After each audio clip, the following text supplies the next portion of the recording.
Question number 9.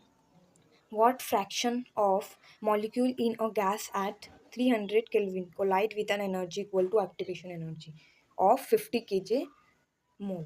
ठीक है, तो क्वेश्चन में क्या बोल रहे हैं? एज पर द रिक्वायरमेंट हम पहले गिवन लिखेंगे. ओके, तो मुझे बताओ कि एक्टिवेशन एनर्जी कितने दिए हैं. ठीक है, तो गिवन में एक्टिवेशन एनर्जी है 50 kJ अपॉन मोल है. ठीक है, इसको हम कन्वर्ट करेंगे जूल में बस. तो कैसे हो जाएगा?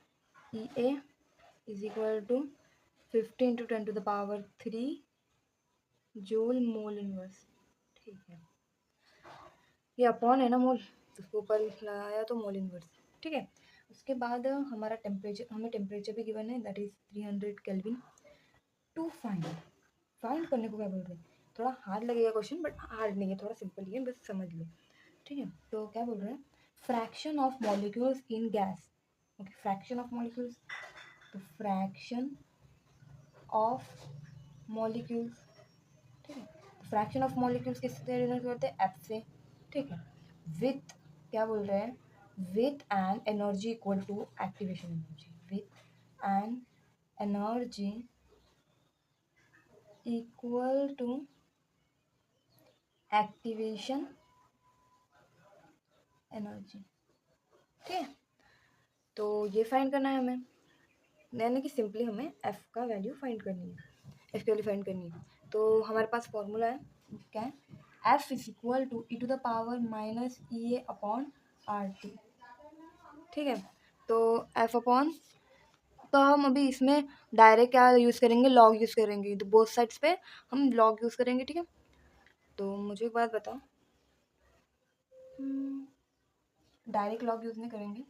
देखो, हाँ, डायरेक्ट भी लॉग यूज़ कर सकते हैं, बट लॉग के साथ क्या आता है पता है? 2.303 अगर हम डायरेक्ट लॉग लिख रहे हैं, और एफ आएगा. ठीक है, और यहाँ पे भी अगर लॉग आएगा, लॉग, तो मुझे एक बात बताओ, यहाँ पे ई भी है. ठीक है, तो यहाँ पे देखो ई भी है और लॉग भी है, तो ये कैंसिल आउट होते हैं. ठीक है, कैंसिल आउट होगा, तो फिर कैसे लिखेंगे? ये log F is equal to -EA upon RT. ठीक है, ये 2.303 है, यहाँ पे मल्टीप्लिकेशन में, यहाँ पे जाएगा तो डिवीजन में जाएगा 2.303. ठीक है, अभी हमारे पास वैल्यूज़ है क्या? हाँ, EA की भी वैल्यू है, आर की भी वैल्यू है, और टी की भी वैल्यू है. ठीक है, तो वो हम पुट करेंगे सिंपली. तो क्या हो जाएगा? Log F is equal to -50 × 10⁻³ हो जाएगा, अपॉन आर की वैल्यू, यानी कि गैस कांस्टेंट की वैल्यू क्या होती है? 8.314. Okay, and then into temperature की है यहाँ पे 300 की है, और ये 2.303. ठीक है, तो अभी इसके बाद हम ये देखो, मुझे बताओ कैसे सॉल्व करेंगे इसको. देखो, ये एक वैल्यू है हमारे पास, और ये 3 वैल्यूज हैं. ठीक है, तो लॉग कैसे निकालते हैं आपको पता ही है कि लॉग लॉग लॉग, यानी कि हम देखो इन तीनों के लॉग का क्या होगा? एडिशन होगा, और जो लॉग का यहाँ पे फाइनल आंसर आएगा, यहाँ पे तो फाइनल आंसर आएगा, तो फिर इसके लॉग के साथ देखो लॉग बताती हूँ. पहले इसका लॉग निकालते हैं. ठीक है, इसका लॉग क्या होता है? इसकी लॉग की वैल्यू निकाल लेंगे पहले. ठीक है, तो इसके लॉग होता है 1.6989. ठीक है, फिर इसका लॉग होता है 0.9198, इसका 2.4771, देन 0.3622. ठीक है, समझो. अभी देखो, यहाँ पे ये सिंगल है. ओके, और नीचे भी अगर लेकिन इन तीनों का एक सिंगल आंसर होता है, एक मिक्स करके इसका इनका एक आंसर होता है, तो दोनों के लॉग का क्या होता? दोनों के लॉग निकलते और उनका क्या होता? इन दोनों का माइनस होता, तो फिर एंटी लॉग होता, सिंपल आंसर निकलता. बट हमारे पास ये 3 है, तो हम इन तीनों को पहले ऐड करेंगे. इन तीनों के लॉग को ऐड किया तो 3.7591. ठीक है, अब इन तीनों को हमने ऐड कर दिया, यानी कि इन तीनों का एक सिंगल आंसर आ चुका है. ठीक है, अब इसके लॉग को, ये हमारे ये लॉग है ना, इसका लॉग, ये लॉग को ये लॉग से क्या करेंगे? माइनस, क्योंकि इन दोनों के में रिलेशन क्या है? इन दोनों के में रिलेशन है डिवीजन का. तो यानी कि इसके लॉग को लिखा हमने, और देन इन सब का मिलके जो एक लॉग है उसको 3.7591 इनका माइनस करेंगे, ठीक है। तो फिर क्या हो जाएगा 8939। और देखो यहाँ पे अगर हमने यहाँ पे 16 कर रहे हैं तो फिर यहाँ पे हम और इसको कैरी नहीं दे सकते ना, तो यहाँ पे 1 ऐड करना पड़ता है जो नीचे वाले टर्म में होता है, यानी कि 1 - 4 दैट इज -3, ठीक है। मैंने बहुत सारे वीडियोज़ में बताया है बहुत अच्छी तरीके से। फिर एंटी लॉग निकालना वो आता है 8.70 × 10⁻³ ये पॉइंट के पहले वाली डिजिट -3। तो log f is equal to क्या हो चुका है -8.70 और इंटू 10⁻³ है और इंटू 10⁻³ ये +3 है, ये दोनों कैंसिल हो जाएंगे। तो बच्चा क्या हमारे पास ये, तो f is equal to log एक साइड से दूसरी साइड जाएगा तो एंटी लॉग बनेगा, एंटी लॉग ऑफ व्हाट -8.70। अभी बताओ हम एंटी लॉग तो हम सिंपली निकालते हैं, डायरेक्ट पॉइंट के बाद वाले डिजिट यानी कि 70 के वाले 0 पे देखते हैं, बट यहाँ पे माइनस साइन भी है तो हम माइनस का एंटी लॉग थोड़ा अलग निकालते हैं।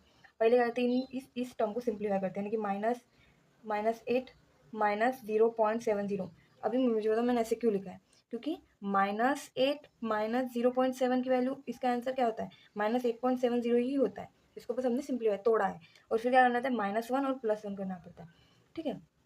तो फिर क्या करना पड़ता है कि जो निगेटिव टर्म है कि -8 है, ये जो -1 होता है ना, इन दोनों को क्या करना पड़ता है, इन दोनों को साथ में लिखना पड़ता है, यानी कि -8 -1, ठीक है। और प्लस क्या बचा हमारे पास 1 -0.70, ये -8 -1 दैट इज -9 बन गया ये, और हमारे पास क्या है +1 -0.70 ये बन गया +0.3।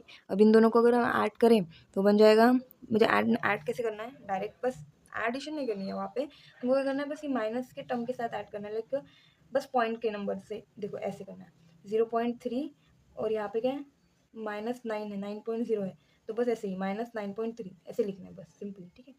हम वहाँ पे एडिशन सब्ट्रैक्शन नहीं कर रहे कुछ भी, बस यहाँ पे 0.3 था और यहाँ पे -9.0 था, उनको बस हमने पॉइंट के थ्रू ऐसे तो बस ऐड कर लिया, ऐसे ही समझो। तो -9.3 आपको बहुत सी जगह पे ऐसे यूज़ होगा, हमारे जो केमिस्ट्री के थर्ड लेसन है ना आयनिक इक्विलिब्रियम में भी बहुत सारा ऐसे क्वेश्चन, ठीक है। अभी ऐसे लिखा, अभी f is equal to anti log निकालो, एंटी लॉग क्या है -9.3 का, तो एंटी लॉग तब निकलता है तब आता है 1.99 और इंटू 10 टू द पावर क्या आएगा -9, ठीक है। तो 1.99 यानी क्या होगा, हम सिंपली इसको क्या बोलते हैं 2 लिख सकते हैं, 2.0 से लिख सकते हैं, तो हमारा आंसर आ जाएगा 2 × 10 टू द पावर -9, ठीक है। कोई भी डिफ़िकल्टीज हो तो कमेंट्स में ज़रूर पूछिए। Thank you for watching.